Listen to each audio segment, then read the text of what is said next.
నూలు నూలులో శతాబ్దాల గౌరవం, పట్టు పరంపరకు ప్రతీక, సంప్రదాయానికి శాశ్వత చిరునామా సఖీ.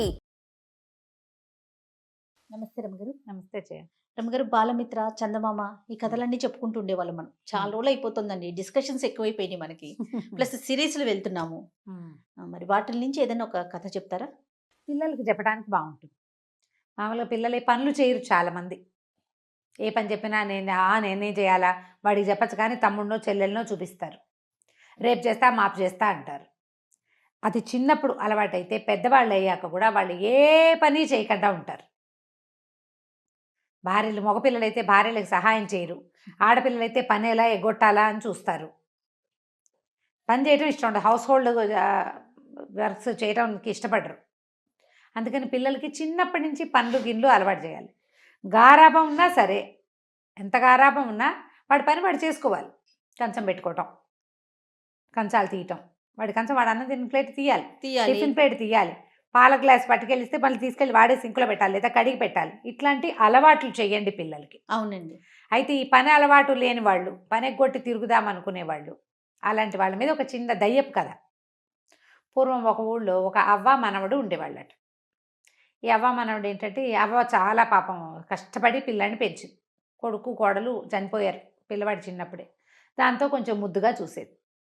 వాడు ఎక్కడ కూర్చుంటే అక్కడే అన్నం పెట్టి, ఎక్కడ పడుకుంటే అక్కడే వాడికి పక్కేసి అలా చేసేది. మొదట్లో ముద్దు, పాపం అమ్మా నాన్న లేని పిల్లవాడు కదా, కొన్నాళ్ళు నడిచింది. క్రమంగా ఈ అబ్బాయి ఏంటంటే ఏ పని చేయకుండా అవ్వ పెడితే తినడానికి అలవాటు పడ్డాడు. ఎప్పుడైనా ఏదైనా బలవంతంగా ఒక పని చేయిస్తే, ఏ పొలం పనో చేయిస్తే మళ్ళీ 3-4 రోజుల దాకా నాకు అది నొప్పి ఇది నొప్పి అనేవాడు, పని మానేసేవాడు. కానీ తిండి కావద్దు, తిండి కావాలిగా. వాళ్ళ దగ్గర వీళ్ళ దగ్గర డబ్బులు తీసుకుని ఏవో ఒకటి కొనుక్కుని తినేసేవాడు. మళ్ళీ ఆ డబ్బులు వెనక్కి కట్టడానికి, పని చేయడానికి బద్ధకం. ఊళ్ళలో అప్పుడు ఏముంది, వస్తు మార్పిడ్లు, పని మార్పిడ్లు అవి ఉండేవి. ఏదో కొట్ల నుంచి వస్తువులు తెచ్చుకుంటే కొట్లో అవసరమైన పని చేసి పెట్టాలి. ఓ పొలంలో నుంచి ఏదైనా తెచ్చుకుంటే వాళ్ళకి పొలం పని అవసరమైనప్పుడు చేయాలి. అబ్బాయి అసలు చేసేవాడే కాదు. ఎప్పుడు ఏదో ఒక గొడవ వచ్చేది వాళ్ళ ఇంటికి. మీ వాడు అది తీసుకున్నాడు ఇది తీసుకున్నాడు అంటే, బామ్మ మామ అవ్వ ఒక్కతే ఎక్కడి నుంచి ఇస్తుంది? రోజు అనేది, ఒరే నేను నిన్ను మొయ్యలేకపోతున్నాను, చాలా బరువు అయిపోయావు నువ్వు, నాకు పని చెయ్యి, ఏదైనా పని చెయ్యి, పెద్దవాడివి అవుతున్నావు, 18 ఏళ్ళు వచ్చినాయి, పని చేయకపోతే ఎట్లా, ఇంకా 4 ఏళ్ళు పోతే పెళ్లి చేసుకుంటావు, పెళ్లి కావాలంటే నేను పని చేయను అనేవాడు. మరి పెళ్లి చేసుకుంటే భార్యను పోషించుకోవద్దు, మరి పిల్ల చెల్ల పడితే వాళ్ళని చూడొద్దు. దాంతో ఇక అవ్వ విసిగిపోయేది. ఒకరోజు ఏమందంటే, ఒరే నువ్వు ఎక్కడికైనా వెళ్ళిపో, నాతో నువ్వు ఉండద్దు అంటే వాడి కోపం వచ్చింది. కోపం వచ్చి ఏమనుకున్నాడు, ఎంతసేపు పని పని అంటుంది. హాయిగా చెరువు గట్టును కాళ్ళు చాపుకుని పడుకుంటే ఎంత హాయిగా ఉంటుంది, గాలేస్తుంటే నిద్ర పడుతుంది. అన్నం వేళకి ఇంటికి వస్తే అవ్వాయిలాగా అన్నం పెడుతుంది. అవ్వ అన్నానికి డబ్బు ఎక్కడి నుంచి తెస్తోంది అనేది వాడికి అక్కర్లా. సరే ఏమనుకున్నాడు, ఇది లాభం లేదు, వీడితో ఉండకూడదు, అడవిలోకి వెళ్ళిపోదాం హాయిగా, ఏ పని చేయక్కర్లా, అడవిలో ఏముంది పని, ఏదో కాయ కసరు కనపడుతుంది, వాటితో పొట్ట నింపుకుని హాయిగా ఉండొచ్చు. రోజు ఎట్లా గడుస్తుంది అనే ఊహ లేదు. ఒకవేళ ప్రమాదం ఉంటుందేమో, ఇంకా అంతదాకా వాడు ఊహించలా. వాడికి ఏదైనా ఊహిస్తే ముందే పని చేసేవాడు. అదే కదా. సరే అట్లా పోయి ఒక అడవిలో ఓ చెట్టు కింద కూర్చున్నాడు. చెట్టు కింద కూర్చుంటే ఆ చెట్టు మీద ఒక దయ్యం ఉందట. చింత చెట్టు అది. ఏం చేసింది, పైనుంచి చింతకాయలు రాల్చింది. వీడు పళ్ళు పండితే బాగుంటాయి, పుల్లపుల్లగా తీతీగా బాగుంటాయి. 4 పళ్ళు తిన్నాడు, అక్కడే కూర్చున్నాడు. అదేమనుకుందంటే, సరేలే వీడిని ఏం చేస్తామని సాయంకాలం దాకా చూసింది. చీకటి పడినా వాడు వెళ్ళల. పగలల్లా దానికి అంత శక్తులు ఉండవు, సాయంత్రం పూట చీకటి పడేసరికి శక్తి పెరుగుతుంది. రాత్రికి వెళ్ళిపోతాడేమో అనుకుంది. ఎవ్వరూ చింత చెట్ల కింద పడుకోరు. అవును, మర్రి చెట్ల కింద చింత చెట్ల కింద పడుకోకూడదు అనుకుంటారు. వీడు పోవటల్లా కాళ్ళు చాపుకుని పడుకున్నాడు. అవతల ఏదో నీళ్లున్నాయి, పోయి మంచినీళ్ళు తాగొచ్చాడు. కాసేపు అటు ఇటు తిరిగాడు, ఏవో తిన్నాడనమాట. చెట్ల పళ్ళో కాయలో దుంపలో తిన్నాడు. వచ్చి మళ్ళీ చెట్టు కింద పడుకునేసరికి దయ్యానికి ఆశ్చర్యం వేసింది. దిగొచ్చింది తెల్లవారుసామున. ఏరా అబ్బి, నీకు భయం ఎట్లేదా, ఏంటి, ఎందుకు వచ్చావు ఏమిటి అని అడిగితే, అబ్బో ఊళ్ళో ఉంటే పని చేయాలి, ఎంత పనో, ఎప్పుడు పని, ఎంత చేసినా తరగదు. మా అవ్వ ఒక పని వెనకాల ఒక పని, ఒక పని వెనకాల ఒక పని చెప్తుంది. ఓ రోజు చేసి మానేయటం అనుకున్నది, పని చేయి అంటారు. నాకేమో ఖాళీగా కూర్చోవాలని ఉంటుంది. ఓకే, మా అవ్వ నేను పోషించలేనని తిడుతుంది, కోపం వచ్చేసానన్నాడు. ఈ దయ్యానికి అప్పుడప్పుడు వచ్చే మనుషులు ఆ రోడ్డు మీద, వాళ్ళు పట్టుకెళ్ళే సంచులు, వాళ్ళు ఎప్పుడైనా వదిలిపెడితే తనకి సో వాసన వచ్చేటువంటి తినుబండారాలు అవన్నిటి మీద మంచి ఆసక్తి ఉంది.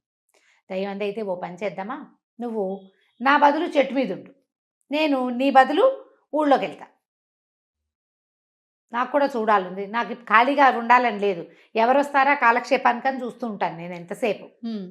నువ్వు కనపడ్డావు రాత్రి నుంచి సరదాగా బాగోదు, ఎవడో ఒకటి మనిషి తిరుగుతుంది వాడి కేసు చూడడం, నాకు ఆ మనుషుల్ని చూడడం ఇష్టం, కావాలంటే పని చేస్తాను అనేసరికల్లా సుశీలుడు బాగానే ఉందనుకున్నాడు కుర్రాడు, బాగుంది ఈ పని చేద్దాం అనుకున్నాడు. సరే దయ్యానికి ఎలా నువ్వు నేను ఎలా అవుతావంటే ఏముంది, రేపు పొద్దున్నే నేను దయ్యం రూపంలో నుంచి బయటకు వచ్చేస్తాను, నీ బాడీలోకి వస్తా, నువ్వు నాలాగా మారిపోదు కానీ, నాకు తెలుసు ఆ విద్య. కాకపోతే ఏంటంటే నువ్వు వచ్చి అడిగితేనే ఇస్తా బాడీ, ఎవరు చెప్పినా నేను నా బాడీ నీకు ఇవ్వను. మనం మార్చుకోలేం, మనం ఒకళ్ళకొకళ్ళు ఒప్పుకోవని మార్చుకోవాలి. ఓకే, ఒకళ్ళు ఒప్పుకోపోయినా రెండో వాళ్ళకి అవకాశం లేదు. అంటే వీడేమనుకున్నాడు, ఏముంది మనకి చెట్టు మీద ఉండొచ్చు హాయిగా, తిండక్కర్లా గిండక్కర్లా, ఇప్పుడు తిండెట్లా అన్న భయం వస్తుంది మనుషులైతే. నాకేం భయం, హాయిగా చెట్టు మీద పడి ఉంటామే కదా, పని పాటలకన్నా హాయిగా పడుకోవచ్చు కామీగా అనుకొని బాడీ మార్చుకోవడానికి ఒప్పుకున్నాడు కుర్రాడు దయ్యము ఇద్దరు కలిసి బాడీ ఎక్స్చేంజ్ చేసేసుకున్నారు. ఒకళ్ళు ఇటు అటు అటు ఇటు మారిపోయారు. దయ్యమేమో సుశీలు కుర్రాడుగా మారిపోయింది, ఆ సుశీలుడేమో దయ్యంగా మారిపోయాడు. పోయి చెట్టు ఎక్కి కూర్చో, అబ్బా ఎంత హాయిగా ఉంది, లైట్గా బట్టలు కూడా అక్కర్లేదు, ఏ చెట్టు మీద కావాలంటే ఆ చెట్టు మీద చేయమని వెళ్ళిపోవచ్చు, ఎక్కడ కావాలంటే అక్కడ పడుకోవచ్చు, పక్క వేసుకోవాలి ఎక్కేసుకోవాలి, గోల లేదు, అన్నం వండుకునే పని లేదు, తలకాయ దూకోవాలి, ఈ ఘోషలు లేవు, మురిగ్గా ఉన్నావు అనేది మా అమ్మ, స్నానం చేయలేదు, స్నానానికి కూడా బతకమే బడికి, హాయిగా ఉందని చింత చెట్టుకి తోక వెళ్ళాడేసుకుని కూర్చున్నాడు. ఓకే, ఈ కుర్రాడి వేషంలోకి వచ్చిన దయ్యము దానికి ఎంత ఎక్సైటింగ్గా ఉందో, నడుస్తుంటే మహా బాగుంది. అంతకుముందు గాలితో తేలిపోకుంటూ ఉండేది, ఇప్పుడు చక్కగా స్థిరంగా నడుస్తుంది. వెళ్ళి చెరువు దగ్గర నిలబడి చూసుకుంది, అచ్చు ఇందాక వచ్చిన కుర్రాడి లాగానే ఉంది తను. చాలా సంతోషించి సరే వీళ్ళు ఎలాగా గుర్తులు అన్నీ తెలుసుకుంది, వీణే అడిగింది. అలా గుర్తుల ప్రకారం ఇంటికి వెళ్ళిపోయింది. అవ్వ ఊరు నాయన వచ్చావా, ఎక్కడికి పోయావురా రాత్రంతా, దాదా సర్ది తాగుతూ కానీ అని ఇచ్చింది. ఇచ్చేసరికల్లా మాట్లాడకుండా పుచ్చుకుంది దయ్యం. అది ఎన్నేళ్ళయిందో చచ్చిపోయి, దయ్యంగా ఉంది, ఫుడ్ లేదు, హాయిగా సర్ది అన్నం తిని ఉల్లిపాయలు పచ్చిమిరపకాయలు కొరుకుని తింటుంటే అమ్మ ఎంత ఆనందమో, ఎంతో బాగుంది. తర్వాత మా అమ్మ వాళ్ళ అవ్వ అడిగింది, ఏరా పక్కింటి కామంత్ గారికి పని ఉందిట్రా, నేను వెళ్తానంటే నేను కూడా వస్తానన్నాడు. ఆశ్చర్యపోయి వీడు వస్తానంటున్నాడు అని. అంతకుముందు నువ్వు అనేవాడు, ఆవతో పాటు పొలం పనిలోకి వెళ్ళాడు, చాలా పని చేశాడు, అన్ని పనులు అందరితో పాటు. సాయంత్రం ఇంటికి వచ్చాక ఎంత బాగా నిద్ర పెట్టిందో, అది దయ్యంగా ఉన్నప్పుడు దానికి నిద్రే తెలియదు, హాయిగా పడుకుని నిద్రపోయాడు. వాళ్ళ అవ్వ కూడా సంతోషించింది, వాళ్ళ తోలంలో పని చేశాడు, ఇక రోజు పని చేయడానికి వెళ్ళటం మొదలుపెట్టాడు. ప్రతిరోజు వెళ్తుంది ఆ దయ్యం పనిలోకి, చక్కగా పొద్దున్న తినేస్తుంది, సాయంత్రం తినేస్తుంది, హాయిగా పడుకుంటుంది, చక్కగా స్నానం చేయొచ్చు, చెరువులో ఎంతసేపు అయినా ఈత కొట్టచ్చు. అంతకుముందు కూడా ఈత కొట్టేది, దానికి ఇష్టం ఈత, కానీ దయ్యపు బాడీతో ఈత కొడితే ఒంటికి నీళ్ళు అంటావు కదా, ఆ సరదా తీరిపోతుంది. ఇప్పుడు చక్కగా యాక్టివ్గా తయారైపోయింది ఆ కుర్రాడు రూపంలో. అక్కడ ఉన్నాడుగా కుర్రాడు మనవాడు, చెట్టు మీద 3-4 రోజులు హాయిగా ఉన్నాడు. తర్వాత ఇంకా విసుగు పుట్ట మొదలెట్టింది, ఏమిటి ఏమీ పని లేకుండా ఎలా ఉంటాం. అంతకుముందు ఎంత చేయకపోయినా కొంత పని చేసేవాడు, ఈ గిన్నె తీసి అక్కడ పెట్టు, ఆ చెంబు తీసి ఇక్కడ పెట్టు, ఆ కట్టలు పట్టుకురా, ఈ పొయ్యి వెలిగించు, పొయ్యి దగ్గర కూర్చో, ఏదో చెప్పేది, ఏదో అప్పుడప్పుడు స్నానం చేసేవాడు, ఎవరింటికైనా వెళ్ళేవాడు, ఎవరితోటైనా మాట్లాడేవాడు. ఈ బాడీతో ఏముంది, ఎవరితో మాట మంతి, వీడు కనపడగానే అందరు లేచక పారిపోతారు. అదే కదా, విసుకొచ్చేసింది. ఒక 5-6 రోజులు 10 రోజులు గడిచేసరికల్లా ఎగురుకుంటూ పోయి తన ఇంటికి వెళ్ళాడు. అక్కడ పడుకుని ఉన్న కుర్రాడిని చూసి, కుర్రాడి రూపంలో పడుకున్న దయ్యాన్ని చూసి, మన ఇద్దరం బాడీ మార్చుకుందాము, నేను ఉండలేకపోతున్నాను అక్కడ అనేసరికల్లా ఈ దయ్యం అంది, నేను హాయిగా ఉన్నా, నాకు కూడా అనిపించాలి బాడీ మార్చుకోవాలి, నాకు ఇప్పుడు అనిపించట్లా, నాకు పని చేస్తేనే బాగుంది, పని చేస్తేనే జీవితం బాగుంటుంది, నేను చచ్చినా నా బాడీ నీకు ఇవ్వనంది. ఏం చేస్తాడు ఆ కుర్రాడు, అయ్యో ఏడుపు మొహం పెట్టుకుని పోయాడు. మా అమ్మని చూస్తే బాధగా ఉంది బడికి, మా అమ్మ అవతో ఉండలేకపోతున్నాను, 10 రోజులు అయిపోయింది అవ్వని చూసి, అటు ఇటు తచ్చట్లాడి, పైగా ఈ దయ్యాలు అవి తిరుగుతుంటే కుక్కలు పిల్లులు తెగ మురుగుతాయి, కుక్కలు వెంట పడతాయి, ఏదో కుక్కను తోలేస్తున్నారు కానీ ఏం జరిగిందో ప్రజలకు తెలియటల్లా. సరే ఏం చేస్తాడు, ఎగురుకుంటూ పోయాడు వాడు. ఈ లోపల ఇంకా ఇలా 10-15 రోజులు గడిచాక ఏమైంది, ఓ కామంద్ గారు ఒక ఆయన వచ్చి ఎవరిని అడిగాడు, నీ మనవడు ఏడి అని.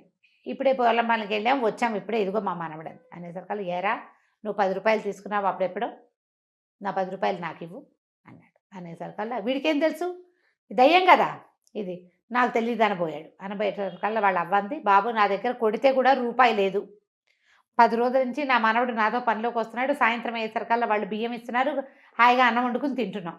రూపాయి లేదు. వాడు ఎట్లా ఇస్తాడో వాడు మీరు తెలుసుకోండి, నాకు తెలీదు.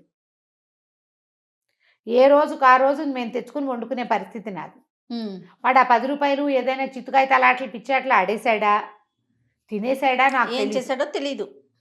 అక్కడి నుంచి వాళ్ళు బయటికి లాక్కొచ్చారు. వీడికి ఏం తెలుసు, ఈ దయ్యంలో రూపంలో కుర్రాడికి పని చేయడం తెలుసు.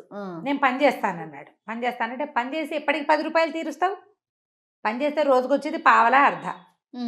అక్కడి నుంచి వాళ్ళు అన్నారు, ఏంటి వేషాలు వేస్తున్నావా, ఇదివరకు లేదు ఇప్పుడు పని చేస్తానంటావు అని చెప్పేసి 2 పీకారు. కొట్టేసరికి ఒకళ్ళు 2 దెబ్బలు కొట్టేసరికి మిగిలిన వాళ్ళకి ఒక ఉద్రేకం వస్తుంది. చెట్టు కట్టేయండి రా, చెట్టు కొట్టేసి కొట్టండి రా వెండి అన్నారు. చెట్టు కట్టేసేసారు. కట్టేసి ఫటా కొట్టేశారు. దయ్యానికి అనిపించింది, అమ్మ వీళ్ళు కొడుతున్నారేమిటి, ఇలాంటిది ఒక ఘటన జరుగుతుందని తెలియదు దానికి. బాగా దెబ్బలు తిన్నాక నువ్వు రేపటి నుంచి పనిలోకి రావాలని చెప్పి వెళ్ళారు. పనికి రావాలి, దెబ్బలు తిన్నాడు. అక్కడి నుంచి దేవుడా రావుడా జీవుడా అని ఎట్లాగొట్లా పని చేయటం మొదలెడితే ఈ లోపల ఇంకొకళ్ళు వచ్చారు. మా దగ్గర రూపాయి తీసుకున్నాడు. 10 రూపాయలు తీసుకున్న వాళ్ళు 25 దెబ్బలు కొడితే రూపాయి తీసుకున్నవాడు ఎన్నో కొన్ని కొట్టాలి కదా. అక్కడి నుంచి భయం వేసేసింది వీడికి. ఓ నాయనో, ఈ దెబ్బలు ఎవడు తింటాడు, పరిగెత్తుకుంటూ పోయాడు ఆ సుశీల్ దగ్గరికి. కుర్రాడు అక్కడ ఉన్నాడు కదా చెట్టు మీద. బాబు నీ బాడీతో నేను పడలేనురా, ఈ దెబ్బలు ఎవడు తింటాడు, ఎవడి దగ్గర నువ్వేమేమి బాకీలు చేసావో వాళ్ళంతా కొట్టడానికి వస్తున్నారు, ఇప్పుడు ఏమిటి పని చేయించుకుంటారు, కసి తీరడానికి కొడతారు, నా వల్ల కాదు, నీ శరీరం నువ్వు తీసుకో, నా బాడీ నాకు ఇచ్చేసి అనగానే అప్పటికి 20 రోజుల నుంచి విసిగిపోయి ఉన్నాడు ఆ సుశీలుడు. ఎప్పుడెప్పుడు వెళ్ళి అవ దగ్గర పడిపోదామా అని ఉంది. ఖాళీగా ఉండటం మంచిది కాదు అని తెలిసిపోయింది. అన్నీ కనపడతాయి పదార్థాలు. దయ్యాలు ఏం తింటాయి, ఆహారం అవసరం లేదు కదా, కంటికి నచ్చిన ఏ పదార్థము తినడానికి ఉండదు, పాడు చేయగలదు దయ్యం, తిండి ఉండదు. వెంటనే బాడీ స్విచ్ అయిపోయాయి. దయ్యం పోనీలే ఎప్పుడో ఒకసారి సరదాగా చూసాం కదా, ఎప్పుడైనా వచ్చి నన్ను పలకరించు, బాయ్ బాయ్ అని చెప్పేసింది, చిటకేసింది. ఈ సుశీలుడు పరిగెత్తుకుంటూ వెళ్ళి అవని కావలించుకున్నాడు. అవ్వా అని ఆవిడ ఆశ్చర్యపోయింది. రోజు ఇక్కడ ఉండేవాడు ఎందుకు కావలించుకుంటున్నాడో తెలియదు. ఇవాళ నుంచి నేను శ్రద్ధగా పనిచేస్తా, బాకీలు తీర్చేస్తాను అని చెప్పి ఆ రోజు నుంచి ఏదో పనికి వెళ్ళటం కాకుండా శ్రద్ధగా కొన్ని పనులు నేర్చుకుని మెల్లిగా డబ్బులు సంపాదించుకుని తనకు చేసిన పాత బాకీలన్నీ తీర్చేసాడు. ఆ తర్వాత నిదానంగా జీవితంలో కుదురుకున్నాడు. పని చేసిన వాడిదే జీవితం, అంతే. పని అనేది ఇతరులకి సహాయమే కాదు, నీకు కూడా. ఖాళీగా ఉండటం, ఏమీ చేయకుండా ఎంతసేపు ఇట్లా నొక్కుంటూ కాలక్షేపాలు చేయటం, ఇది బ్యాడ్ ప్రాక్టీసు.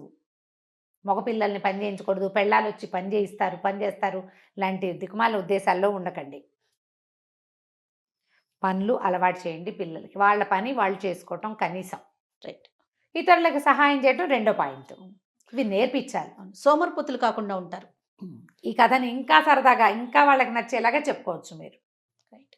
చాలా బాగుంది రమ్మగారు. నమస్తే. నమస్తే.